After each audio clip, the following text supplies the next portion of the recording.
저는 페이지 25페이지. 페이지 25페이지 이제 철골구조. 뭐 얘는 두 문제 보시면 돼요.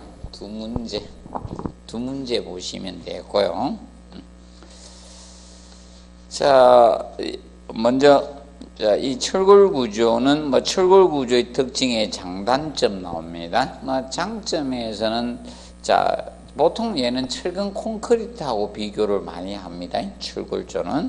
그래서 철근 콘크리트 장습판이 가능하고, 그 다음에 다른 재료에 비해서 강도가 크기 때문에 자중을 줄일 수가 있습니다. 해체가 용이하고 재사용 가능하죠. 그 다음에 그거 보시고, 그 다음에 이제 6번의 공사기간이 어떻게 짧다는 거. 그리고 단점에서는 내화성 내구성이 떨어져요. 그리고 3번의 접합점에서 뭐다? 일치하가 어렵습니다. 용접을 제한 나머지 접합은 접합 일치하가 어렵습니다. 그리고 4번에 부재가 뭐하므로 세장하므로 가늘고 길어요. 그래서 자굴에 대한 고려가 필요하다는 게. 그리고 보와 같은 힘재에서는 단면이 작으로서 강성이 작아지기가 쉽습니다. 그래서 보통 이겁니다. 교량가 같은 데에서는 일반 형광보를 사용하지 않고 플레이트보, 판보로 조립해서 씁니다. 판보 형태로 그렇게 갑니다. 그리고 일반적으로 강제는 녹슬기가 쉽죠. 자, 그리고 이제 강강구조에 대해서 해놨습니다. 강강 파이프형 구조를 마다 강강구조라고 합니다. 파이프형 구조. 그래서 장점은 폐쇄형 단면으로 마다 강도의 방향성이 있다 없다? 없다. 강도의 방향성이 없다는 측면 꼭 기억하시고요. 그 다음에 국부자굴이나 가로자굴에 유리합니다. 그리고 흰 강성이나 비틀린 강성이 매우 커요. 그래서 살두께가 적고 경량입니다. 왜? 적은 단면으로 큰 하중을 받을 수 있기 때문에 형광보다. 그래서 경량을 시킬 수가 있습니다. 근데 단점이 1번 꼭 체크하시고, 접합 위험이 어떻게? 복잡습니다. 그리고 2번하고 두 개 꼭 체크해 놓으시. 이연부 및 강끝 신소관 절단 가공이 어렵습니다. 그리고 리베이트 접합은 불가능해요. 그래서 뭘 해야 됩니까? 용접으로 우리가 해야 됩니다. 자, 그 다음에 이연 및 맞춤 부위 정밀도가 떨어지니까 용접을 할 수밖에 없는 겁니다. 그 다음에 그 위치 오차나 변형 방지를 위해서 조립 틀을 이용해 줘야 됩니다. 아니면 접합이 잘 안 됩니다. 자, 그 다음에 경량철골 있죠? 경량철골은 혹시나 해놨는데 역시나 안 내고 있습니다. 그래서 보지 마세요. 그 다음에 강제의 재질 표시 개념 나옵니다. 강제의 재질 표시 SS만 냈어요. 일반 구조형 아변 강제에서 이게 14회 때 나왔어요. SS를 찾는 걸 냈습니다. 그래서 SM하고 SN 정도 한번 간단히 봐두십시오. 그리고 밑에 강제 SM490에 대해서 SM490이다. 그러면 여기에서 이제 강종을 나타냈고 490은 뭐라 했어요? 최저 인장 강도를 나타낸다. 최저 인장 강도가 490 뉴턴 퍼 제곱밀이다. 이 뜻입니다. 제곱밀이다. 그래서 뉴턴 퍼 제곱미를 다르게 표현하면 무엇이라 해서 메가 파스칼이라 해서 메가 파스칼. 그리고 A는 용접성의 양호를 나타냅니다. 강제품. 그리고 그래서 정리해 두시고요. 그 다음에 강제의 특성에서 고강도 강제하고 일반 강제를 비교했을 때, 자, 고강도 강제는 이런 항복 강도나 일반 흰 강도 이런 것은 일반 인장 강도나 항복 강도는 증가됩니다. 근데 강제의 강도에 영향을 주는 것은 무엇이다? 탄소 함유량이에요. 탄소 함유량이 강도에 영향을 주는 겁니다. 강도에. 탄소 함유량이 강도에 영향을 줍니다. 그래서 탄소 함유량이 많아지면 강도는 어떻게? 커집니다. 그런데 탄소 함유량이 많아지면 강도는 커지지만 용접성은 어떻게? 떨어져요. 강도가 커지면. 강도가 크면 용접성은 떨어지는 특성이 있습니다. 그래서 봐두시면서, 그래서 탄성계수는 유사하다. 주에 강도는 커지지만 탕복 강도나 인장 강도는 커집니다. 탄성계수는 유사합니다. 그런데 용접성은 어떻게? 떨어진다는 점을 알아두시기 바랍니다. 그리고 강제의 탄성계수는 205,000 메가파스칼 유통퍼 제곱미리가 됩니다. 그 다음에 그래서 강제 용접성에 대해서 탄소 함유량은 용접성에 큰 영향을 미칩니다. 왜냐하면 함유량이 커지면 강도가 커진다겠죠. 그래서 용접성에 영향을 미치게 됩니다. 그래서 SS490 이상은 용접이 허용되지 않습니다. SS가 뭐였습니까? 일반 구조용 압연 강제거든. 그래서 다른 특수강이 만든 일반 구조용 압연 강제거든. 압연 강제가 SS잖아. 그래서 얘는 490은 허용이 안 돼요. 용접이. 그래서 용접 구조용 압연 강제든 다른 특수강을 쓰게 됩니다. 제어 열 처리 강이라든지 이런 걸 쓰게 됩니다. 간단히 알아두시고, 그 다음에 우측에 보면 27페이지 보면 접합에서 리벳 접합 간단히만 기억하세요. 리벳 접합은 결함 부위 발견은 용이합니다. 리벳은요 아주 적습니다. 사람으로 치면 얼굴에 모든 있죠. 희노애락이 다 나타나는 분이 리벳 접합입니다. 리벳 접합 분량이 육안으로 다 확인이 돼버려요. 그래서 접합부 검사가 용이한 것이 무엇이다? 리벳 접합입니다. 그리고 얘는 전단 접합이라는 것을 꼭 기억하십시오. 그래서 리벳 내부에는 뭐가 생긴다? 전단 응력이 생겨요. 리벳 내부에는 전단 응력이 발생이 되는 겁니다. 전단 응력. 언당이죠. 그리고 판재는 지압 응력이 생깁니다. 판재 내부에는 지압 응력이 발생합니다. 기억을 하시고, 그 다음에 간단히 보시고, 그 용어 몇 가지 써놨어요. 게이지 라인, 게이지, 연단거리, 피치, 클리런스, 거리, 이런 거 해놨습니다. 그래서 혹시 거기 거립 한번 간단히 보세요. 리벳으로 접합하는 부재의 총 두께를 거립이라 해요. 그래서 이제 거립은 리벳 지름의 5배 이하가 됩니다. 그러면 총판 두께 제한을 받는다는 게 총 두께 제한을.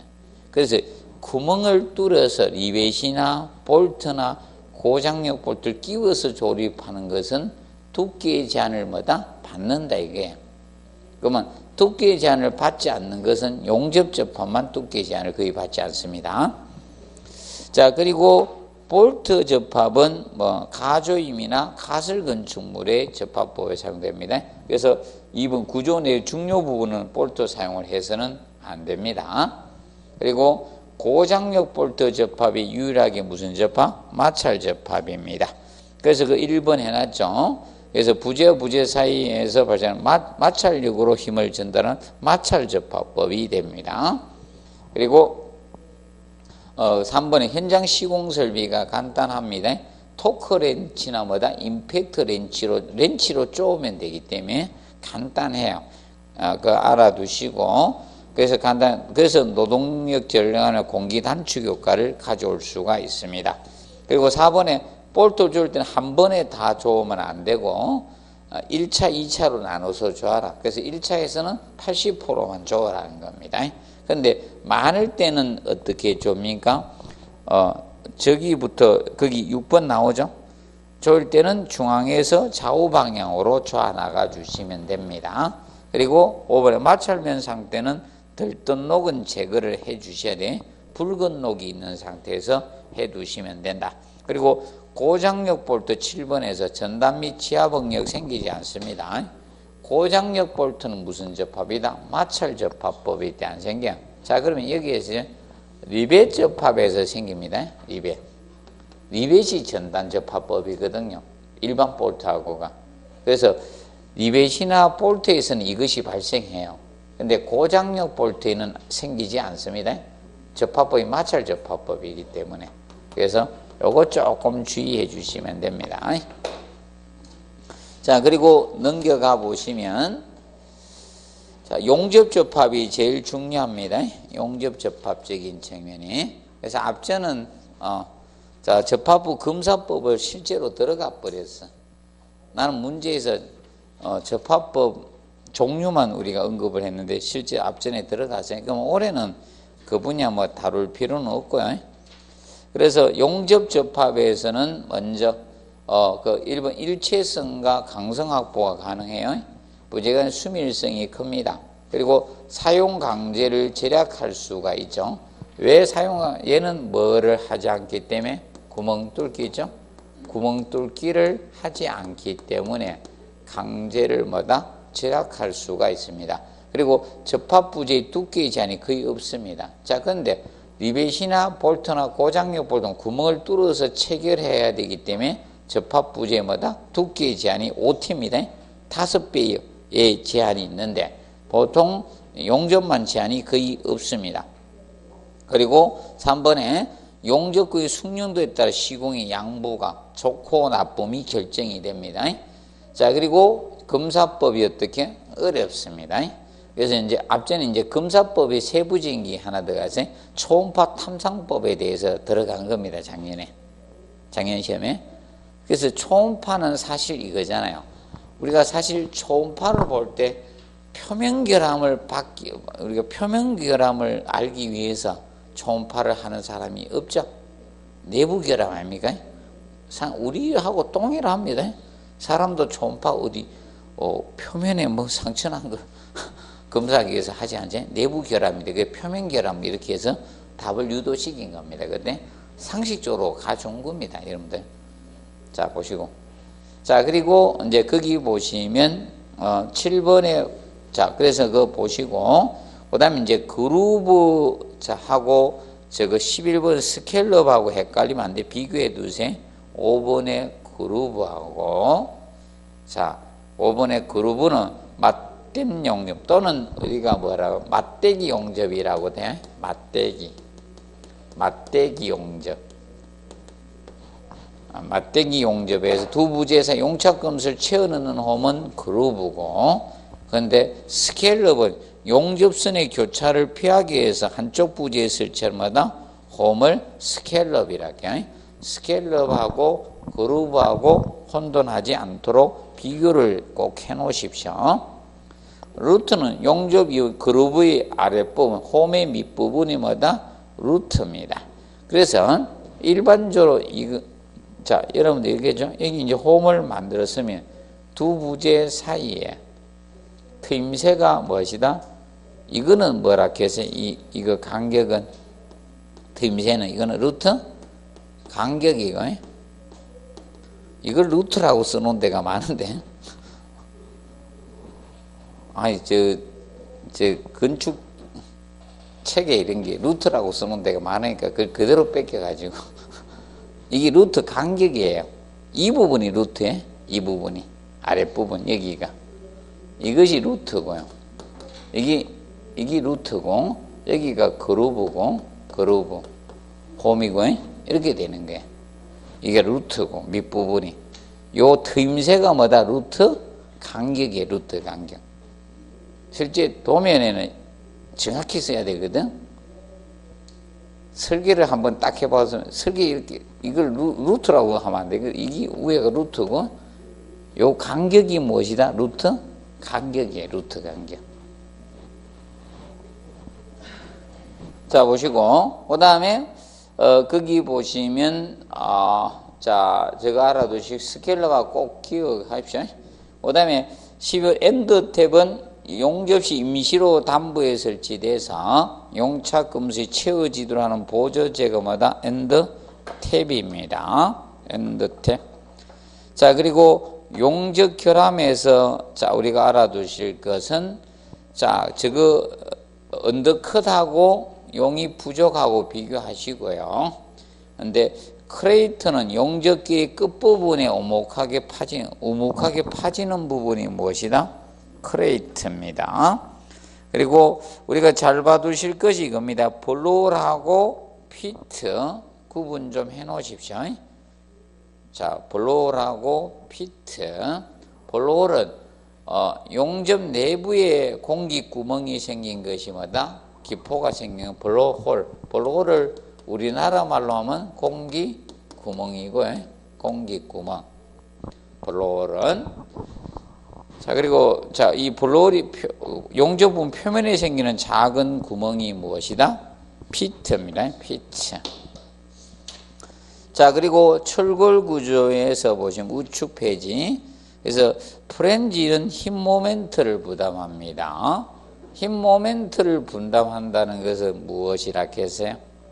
인장력하고 압축력을 받는다는 거예요. 자, 그래서 프렌지가 두 개인 이유가 이겁니다. 한쪽이 인장력 받으면 한쪽이 뭐다? 압축력 받는 거예요, 실제로. 그러면 이렇게 되면 상하에 날개처럼 내민 부분이 뭐다? 프렌지입니다. 그래서 프렌지가 힘 모멘트로 휘어지면 한쪽은 인장력, 반대쪽은 압축력을 받아요. 그래서 프렌지가 힘 모멘트를 부담하기 때문에 인장력, 압축력을 받는 거예요. 한쪽이 인장받으면 한쪽이 압축력 받는 겁니다. 그리고 웨버가 전단력을 부담하도록 설계하는 것이 기본입니다. 그래서 전단력이 크면 웨버가 전단력을 부담해야 되는데 수직 부재가 전단력이 크면 웨버가 절단되지는 않고 어디 휘어지죠? 자굴이 생깁니다. 그 자굴을 방지하게 되는 게 뭐다? 스티퍼너. 원래 스티퍼너는 정확히 따지면 세 가지로 나누어져요. 수직 스티퍼너, 그리고 보통 수평 스티퍼너, 하중점 스티퍼너가 있는데 보통 일반 우리가 수직 스티퍼너를 이야기합니다. 중간 스티퍼너. 그래서 이 외부의 자굴 방지 목적으로 설치되는 그걸 기억을 해 주시면 됩니다. 자, 그리고 거기 보시면 농막이칠 작업 중지 개념에 대해서 해놨습니다. 간단히 보시고, 도장 작업 장소의 온도가 5도씨 이하이거나 상대 습도가 80% 이상일 때는 강제 표면 온도가 50도씨 이상일 때는 작업을 중지해 주는 게 좋습니다. 그리고 도장 작업 시 도막이 마르기 전이나 눈비, 강풍 이런 게 올 때는 있죠. 작업을 중지해 주셔야 되겠죠. 그리고 각종 접합의 응력 부담 개념이 나옵니다. 그래서 이 각종 접합의 응력 부담은 우리가 알아두실 것이 가장 강한 접합이 무슨 접합이다? 용접입니다. 원래 용접과 볼트는 병용하는 게 원칙은 아니에요. 부득이 할 때 하게 되는 거고. 그래서 용접이 가장 강하고 고장력 볼트하고 리벳은 동격으로 본다. 가장 약한 것이 뭐다? 볼트 접합으로 봅니다. 병용하면 강한 것이 다 부담하면 됩니다. 근데 주의할 것이 고장력 볼트하고 리벳을 병용할 때는 각각입니다. 그런데 용접하고 고장력 볼트를 병용했다. 그러면 뭐다? 용접이 다 부담하면 돼요. 그런데 부득이하게 고장력 볼트를 먼저 체결하고 용접을 할 때 있죠? 이때는 각각이라는 겁니다. 그때만 주의하죠. 각각 부담하는 것만 조금 주의 깊게 보시면 됩니다. 나머지는 강한 놈이 다 부담하면 되는 겁니다. 그리고 커브 플레이트가 나오죠. 커브 플레이트는 일반적으로 제가 했겠죠. 커브 플레이트. 커브 플레이트는 보통 플레이트 거듭 판보에서 프렌지 플레이트의 힘 모멘트 보강을 위해서 덧대어주는 판을 뭐라 한다? 커브 플레이트라 해. 커브 플레이트. 그래서 덧붙이는 강판입니다. 덧붙이는 강판입니다. 그래서 이제 커브 플레이트는 교량에서 많이 쓰는 겁니다. 플레이트보, 플레이트 거듭, 플레이트보, 판보라고 하죠. 판보. 플레이트보에서 플레이트 교량에서 보통 보를 갖다 조립을 하거든. 여러분들 왜 그런가 하면 교량에는 뭐가 됩니까? 기차도 지나갈 수 있죠. 그렇기 때문에 굉장한 무게 하중이 작용되는 겁니다. 그래서 볼을 크게 만들기 위해서 플레이트 볼 용접이나 조립에 의해서 볼을 크게 만듭니다. 그때 프렌지의 힘 모멘트를 보강해 주기 위해서 이 커브 플레이트를 사용하게 되는 겁니다. 최대 장수는 4장 이하로 설계를 해야 됩니다. 그리고 7번의 전단 연결재는 콘크리트 슬래브와 철골 웨이프를 일체화시키는 보강 철물을 말한다. 전단 연결재, 영어로 시어 커넥터라고 합니다. 시어 커넥터라고 합니다. 그리고 데크 플레이트 해놨죠. 자, 이 데크 플레이트는 우리가 이 바닥 거푸집몇 가운데 이 강판을 뭘 모양으로? 골 모양으로 만들어 놓은 거예요. 골 모양으로. 이런 형태로 접어놓은 판을 무슨 플레이트? 데크 플레이트라고 합니다. 바닥판에서 거푸집 역할을 합니다. 그리고 9번 턴버클은 한번 출제가 되었습니다. 턴버클은. 그러면 스티프너가 2번 나왔고, 턴버클 한번 출제되었습니다. 턴버클이. 턴버클은 인장재를 조이는 거죠. 거기 써놨습니다. 접합 양면에 서로 반대 방향으로 달린 수나스를 돌려서 양쪽에 이어진 줄을 당겨 조이는 기구입니다. 그래서 보통 철골 구조에서 많이 사용됩니다. 이 대각선 방향으로 이렇게 해놨을 때 막 쪼는 거, 와이어 같은 거나 이런 볼트 이런 걸 쪼는 겁니다. 달대 볼트 이런 걸 쪼는 것을 턴버클이라고 합니다. 턴버클 생긴 형태는 이렇게 생겼어요. 크기가 다양해요. 이거는 진짜 큰 거는 엄청 커요. 조선 관련된 배에 관련된 거는 엄청 큽니다. 와, 크기가 장난 아니더라고요. 그거 못 들겠더라고요. 하도 커가지고. 그럼 이렇게 생긴 겁니다. 이런 식으로 대략 이렇게 생겼습니다. 이렇게 해가지고. 그리고 저거 조경수 할 때 있죠. 나무 심을 때, 나무 옮겨 심을 때 보면 이 땡겨가지고 요새 그걸로 쪼옵니다. 조그맣은 걸로 해가 팽팽하게 딱 한쪽으로 쓰러지면 안 되잖아요. 그래서 딱 해놨어요. 조경수 할 때 요새는. 그거 한번 보시면 되는데 저는 요새 계속 운동하러 돌아다닌다고 한번 걸으면요, 나무 많이 심어놨잖아요. 그러면 거기 다 이 텀버클로 다 쪼아놨던데. 그러면 이렇게 해가지고 와이어나 이런 거 이렇게 내가 쪼는 거예요. 이런 식으로 해서 이거 돌려버리면 이게 팽팽하게 쪼아지거든. 자, 그리고 이제 넘겨서 주각 구성 부재 있죠. 이거는 베이스 플레이트하고 앵커 볼트만 잘 기억하세요. 2가지만. 베이스 플레이트, 앵커 볼트, 주각과 관련돼 있다. 다른 건 외울 생각하지 마시고요. 베이스 플레이트 한번 살짝 언급했고, 이제 앵커 볼트. 자, 기초 콘크리트 매입, 미리 매입돼 있죠. 콘크리트 타설이 매입해놔가지고 타설하고 나서 그럼 기초 베이스 플레이트를 갖다 설치하기 위해서 미리 볼트를 미리 매립해 놓은 거죠. 신호등 그 볼트 생각하면 된다 했죠. 자, 그 다음에 12번에 하이브리드 빔이 나옵니다. 용접 H 연강에서 외부는 저강도 쓰고 일반 강제 쓴 겁니다. 뭘 갖다가 프렌지를 고강도 강제를 쓴 걸 뭐라 한다? 하이브리드 보라해요. 하이브리드 빔. 그럼 하이브리드는 2가지가 돼야 돼, 재료가. 그래서 명심하세요. 같은 거 쓰면 안 돼. 둘 다 고강도 쓰면 안 되는 거야. 그럼 우리도 하이브리드 카를 연상하면 되잖아요. 자, 가솔린 기관하고 뭐다? 전기하고 2개 다 들어가야지 하이브리드잖아요. 맞죠? 전기차 보고 하이브리드 차라고 안 하잖아요. 전기차죠. 기억을 하시면 되겠습니다. 자, 그리고 근데 성질 급한 사람들은 하이브리드 쓰면 좋은가? 자, 허니캄 보이죠? 허니캄보는 외부에 뭐가 있는 거다? 구멍이 있는 거예요. 그래서 이건 알아두실 것이 허니캄보는 외부에 구멍이 있기 때문에 설비 배관상 유리함보가 무슨 보다? 허니캄보야. 근데 얘는요, 허니캄보는 뭐를 낮출 수 있습니까? 층 높이죠. 층고를 낮출 수가 있는 거예요.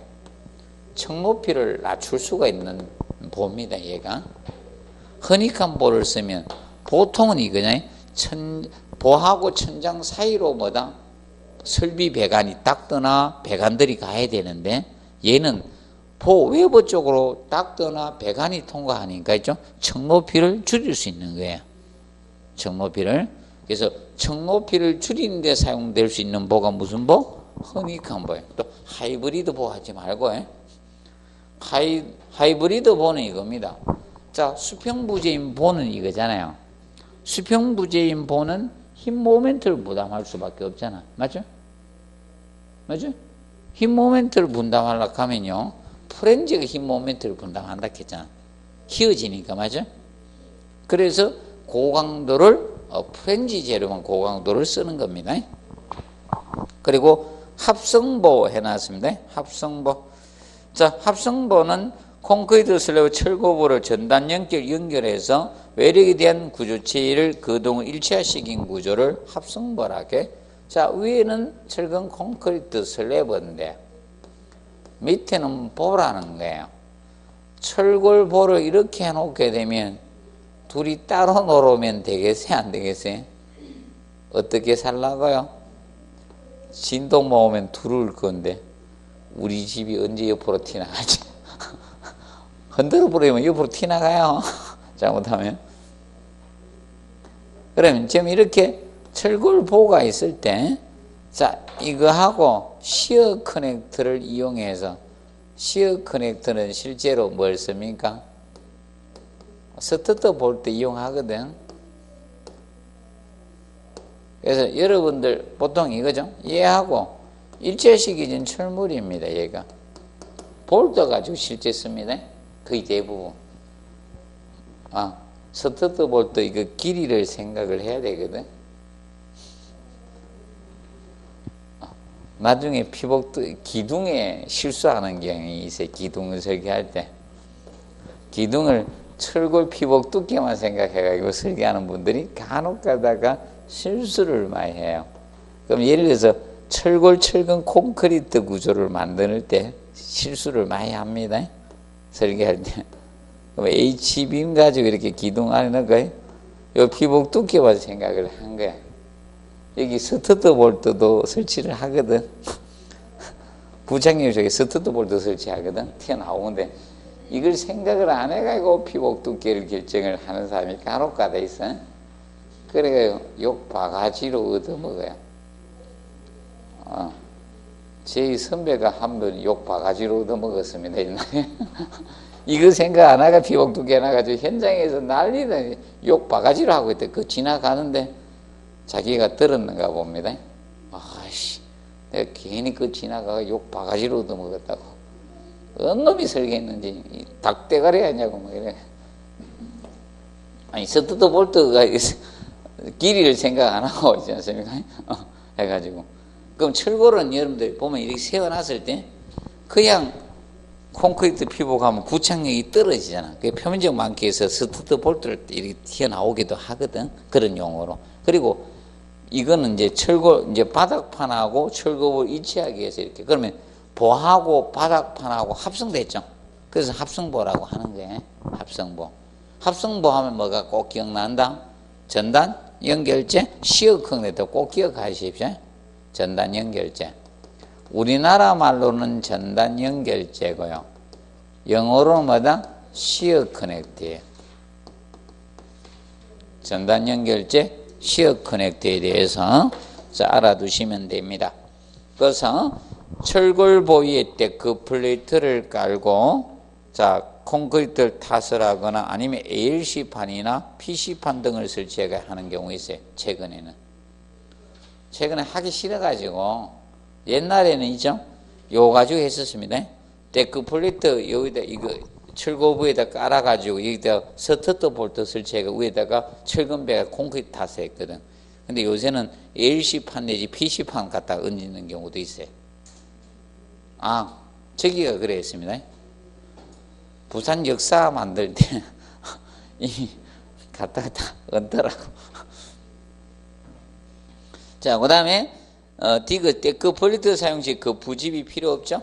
공사가 용이하고 바닥판의 강성도 좋아져 이렇게 굽혀놨기 때문에 강성도 좋아집니다. 그런데 문제가 그 미음 보십시오.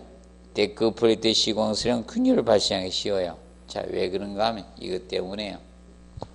데크 플레이트를 가지고 바닥판 치면요, 어디면가 골 모양을 가졌으니까 바닥판 두께가 어떻게?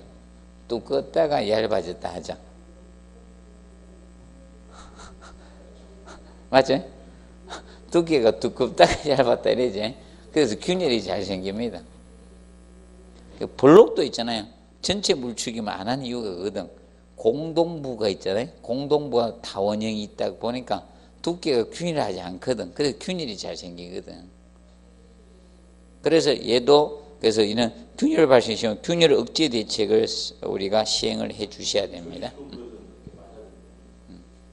철골은 다 이렇게 하죠. 해가. 그래서 이때 그 플레이트 많이 쓴다니까요, 의외로.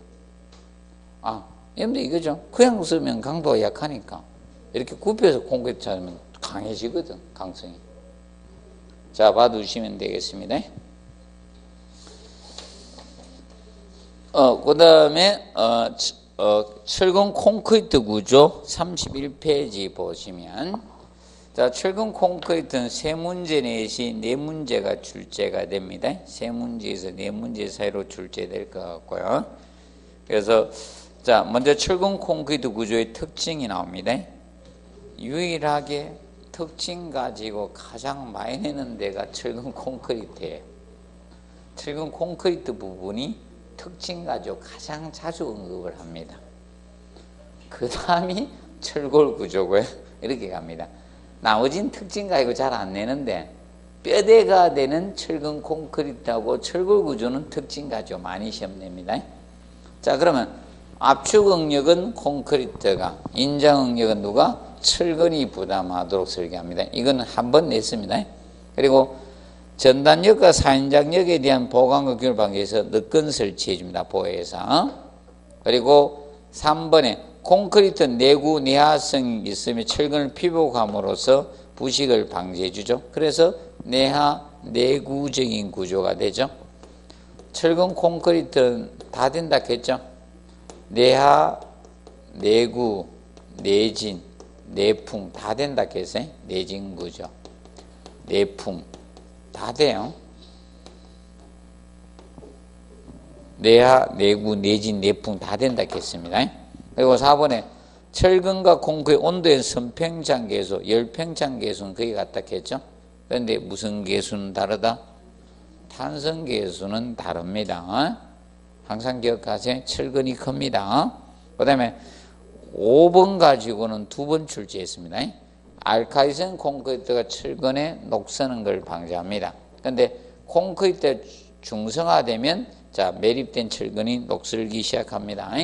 이때 이제 주의할 것은 보통 콘크리트 pH가 얼마 이상일 때 녹음 방지된다? pH가 11 이상 유지가 되면 철근의 부식을 방지해 줄 수가 있습니다. 철근 부식 방지가 됩니다. pH가 11 이상 유지가 되면. 10 이하로 떨어지면 녹슬 가능성이 높아지는 겁니다. 그 다음에 6번에 콘크리트와 철근이 잘 부착해 철근의 자굴이 방지되죠. 압축력에도 효과가 좋아지는 겁니다. 콘크리트가 피복해 줌으로써 자굴을 방지해 주고 있습니다. 그 다음에 자 7번에 철근 콘크리트 자의 부착력은 압축 강도 클수록 부착력도 커집니다. 그런데 주의할 점은 이거예요. 자 7번이죠. 그런데 철근의 인장 강도는 관계가 없어요. 철근의 인장 강도나 아니면 항복 강도. 그래서 철근의 강도는 영향이 없습니다.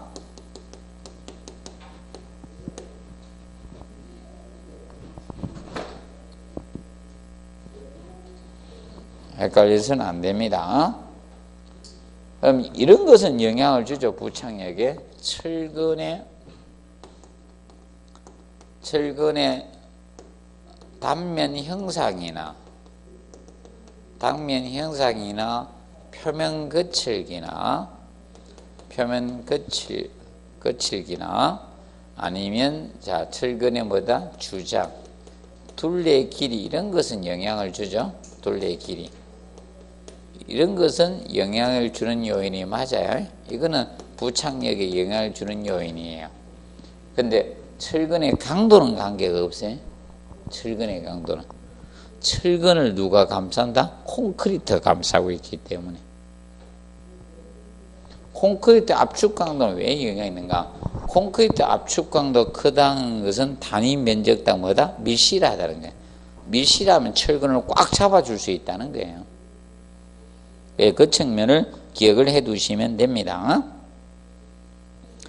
자, 그래서 이제 시험은 저 가지고 나왔습니다. 9번 가지고 냈었습니다. 부장 철근의 주장에 비해 이제 사실 주장 증가에 가장 효과적인 것이 부착력이 바로 철근의 주장을 증가시키는 거거든요. 근데 그 하설표현한 거 공부해 놓으면 돼요. 단면적이 동일할 경우 굵은 철근 적게 사용하고 가는 철근 어떻게 많이 사용한 것이 주장 증가시키는 방법이 둘레 길이. 그 다음에 콘크리트의 중성화적인 측면에 대해서 따라놨습니다. 자, 콘크리트의 중성화는 다른 개념이 아니라 보통 콘크리트는 처음에 시멘트하고 물하고의 수화 반응에서 수산화 칼슘 성분을 띱니다. 강알칼리성을 띠는데 근데 이 콘크리트가 이 수산화 칼슘은 보통 12에서 13 정도 되는 강알칼리성을 띠고 있습니다. 그래서 철근이 녹슬지 않거든요. 근데 공기 중에 탄산가스가 나중에 이 수산화 칼슘하고 반응하면서 이것이 뭘로 바뀐다? 탄산 칼슘으로 바뀌면서 약알칼리화로 바뀌게 됩니다.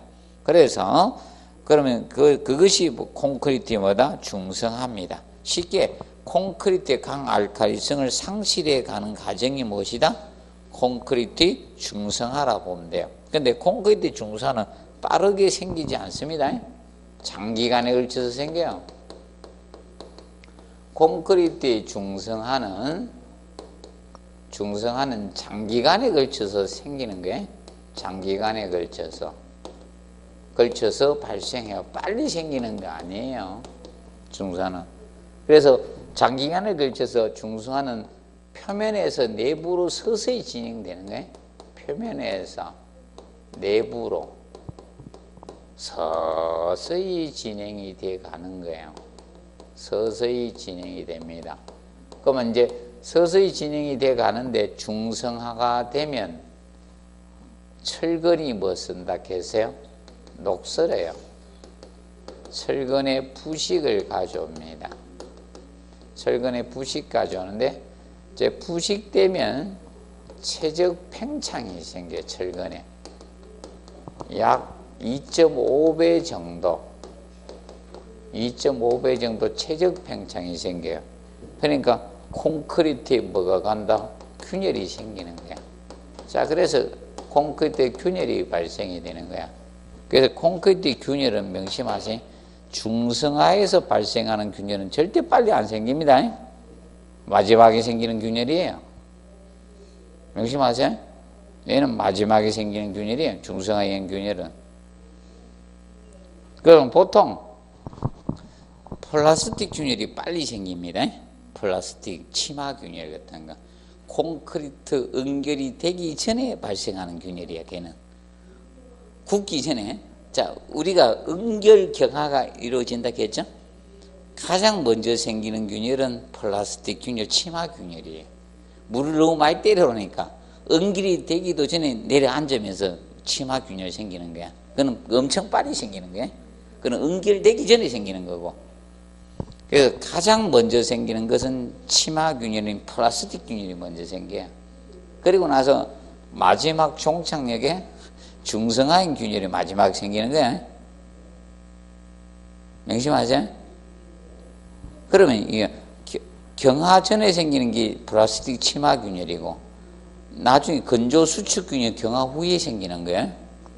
경화하면서 생기는 게 맞죠?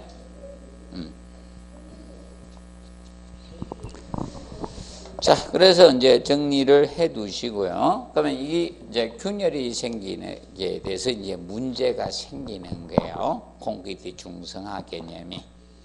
그래서 봐두시고, 그래서 콘크리트 중성화 뭐 지연 대책 또는 방지 대책을 보시면 마감재 사용하라. 왜냐하면 주 원인은 사실 이겁니다. 뭐로 생긴다? 탄산가스입니다.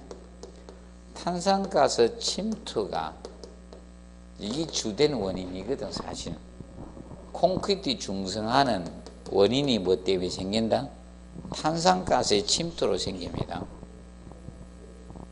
그럼 이겁니다. 탄산가스가 침투되지 않도록 하는 콘크리트를 만들면 중성화 최대한 늦출 수 있는 거예요. 그래서 거기 봐요. 그래서 마감재 사용하라 이게. 뭐 타일이든 뭐든 마감재 사용해 주라 이게. 그래서 여러분들도 피부 분화를 최소한 느리게 하기 위해서 뭐 하고 있다? 마감재 바르고 있죠. 차단제, 자외선 차단제 바르고 있고 이러죠. 그래서 저희 집에서 막 여자들이 전부 다 걱정하잖아요. 내가 안 바른다고. 지금 스킨은 조금씩 바르고 있습니다. 마감재 사용 안 한다고. 나는 꾸미는 걸 별로 안 좋아해가지고 옷도 아무렇게나 막 입고 나가가지고 자, 그래서 탄산가스의 침투로 발생합니다. 그리고 피복 두께는 어떻게? 두껍게 할수록 느려집니다. 피복 두께가 두꺼워지면 엄청나게 느려집니다. 자, 그래서 대략 이겁니다. 약식으로 했을 때 철근의 녹서는 기간이 보통 피복 두께에 따라서 엄청나게 차이가 있거든요. 철근 녹서인데 보통 이론상 한 피복 두께 2cm일 땐 대략 28.8년 정도가 되고 3cm가 되면 64.8년 정도가 돼요. 약식으로 계산했을 때. 그런데 5cm가 되면 180년 정도가 됩니다. 엄청나게 틀려지는 겁니다. 피복 두께가 두꺼우면요, 침투가 어려워요. 탄산가스 침투가. 그리고 부재 단면을 어떻게? 크게 해야 돼요. 부재 단면이 적을수록 중성화는 빠르게 진행됩니다. 자, 그래서 여러분들 이겁니다. 마른 사람도 있죠? 마른 사람들이 어떻게 됩니까? 주름살이 어떻게?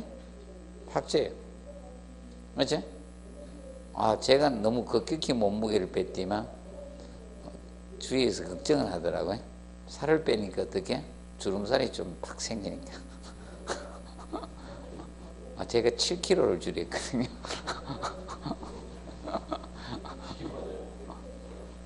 저는 마음대로 뺐다 마음대로 늘렸다 합니다.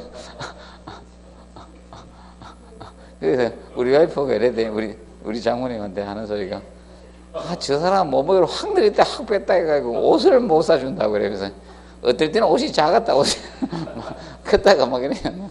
지금 막 줄줄줄 내려와가지고 뽐때가 안 난다. 그래서 이제 이겁니다. 단면이 적으면 중성화가 빠르게 진행이 돼요. 그래서 여러분들 그죠? 얼굴에 살이 좀 있는 사람들이 덜 늙어요. 맞죠? 아닙니까? 얼굴이 탱글탱글하면 덜 늙습니다. 주름살도 덜 지고 중성화 느립니다. 그리고 장기 재령을 유지해 주면 좋아요. 자, 보통 단기 재령일 때가 중성화 빠르게 진행됩니다. 자, 제자는 부재 제자 나이령이에요. 나이령. 보통 그래서 여러분들 일반적으로 이겁니다. 중성화는 자, 이 보양을 장기간 해줘 가지고 양생을 해버리면 참 좋습니다. 그럼 오래 가요. 그런데 우리 성격상 어떻게 됩니까? 보양을 오래 해줘야 안 해줘요? 안 해주죠. 그래서 이겁니다. 저 할머니들이 왜 꼬부랑 할머니들이 왜 생겨서 이거 밀고 다니는 사람들이 그 뭐 연세 많은 분들 전부 다 뭐 밀고 다녀요? 자가용 밀고 다닙니까? 유모차 이런 거 유모차를 많이 써? 쓰기 힘드니까 맞죠? 오늘도 대전역에 내서 이렇게 오는데 밀고 가시는 분들 몇 번 있더라고. 연세가 지긋이 되죠. 그분들 전부 다 보양했어요, 안 했어요? 장기 재령 못했죠. 어떻게 했어요? 애 놓고 바로 일했죠. 애 놓고 바로 일한 사람들이 꼬부랑이잖아, 전부 다. 맞죠? 다 그래요. 내가 보니까. 애 놓고 바로 일한 사람들은 다 꼬부랑 다 됐습니다. 단기재령이라서 그래. 놀 동안만 일 안 하고 놓고 나서 바로 일했습니다. 그래서 기공률, 공공률이 적어야 되죠? 적어야 됩니다. 그럼 밀실한 콘크리트 만들어라, 이게. 기공률을 적게 한다는 것은 무엇이다? 뭐다? 밀실한 콘크리트 제작하라 이 뜻입니다. 그럼 밀실한 콘크리트 만들려고 하면 뭐 해야 돼요? 뭐 해야 돼요? 적정한 진동 다짐 해줘야 되고, 진동 다짐 해줘야 돼요. 적정한 진동 다짐 해줘야 되고, 그 다음에 거기 물시멘트비는 어떻게? 적게 해야 돼. 물시멘트는 적게. 그리고 보양을 잘 해줘야 돼요. 보양을 잘할수록 중성화는 느려집니다. 느려져요. 보양을 잘 해줘야 돼요.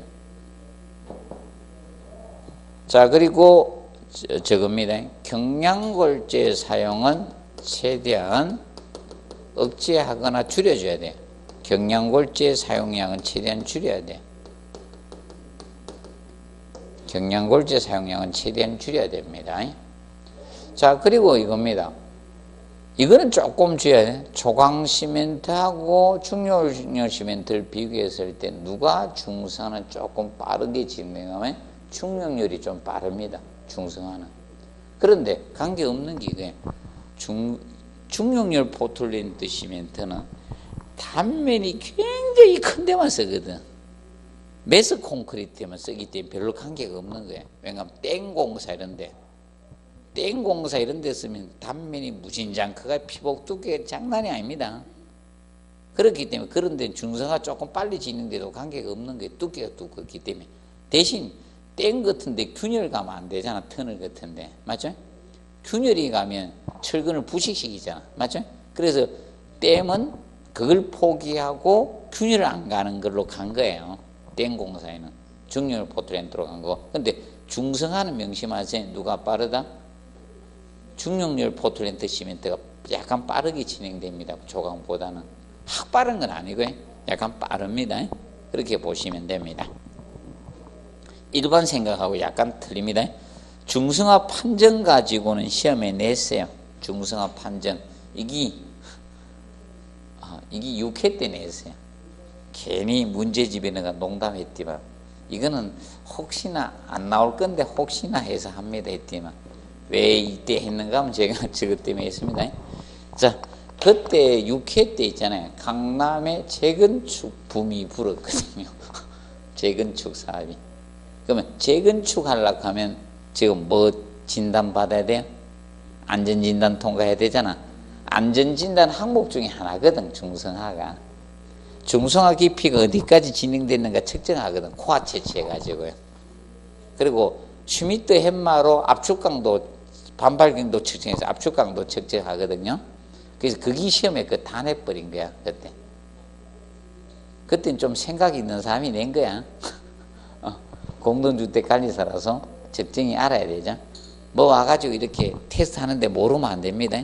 혹시 콘크리트 면을 갖다 막 이렇게 막 갈아요. 갈고 모눈증이 같은 거를 딱 붙여가지고 이렇게 뭐 이상한 기계 꺼내가 이렇게 탁탁 하면 거기 슈미트 헵마에 대학교에서 그거 측정 한번 하러 가면요.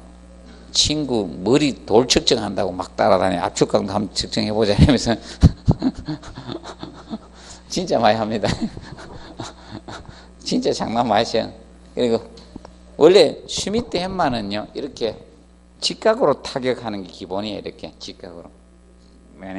근데 부득이 직각으로 못 넣을 때가 있어요. 장소가. 그럴 때 보정해줘야 돼요.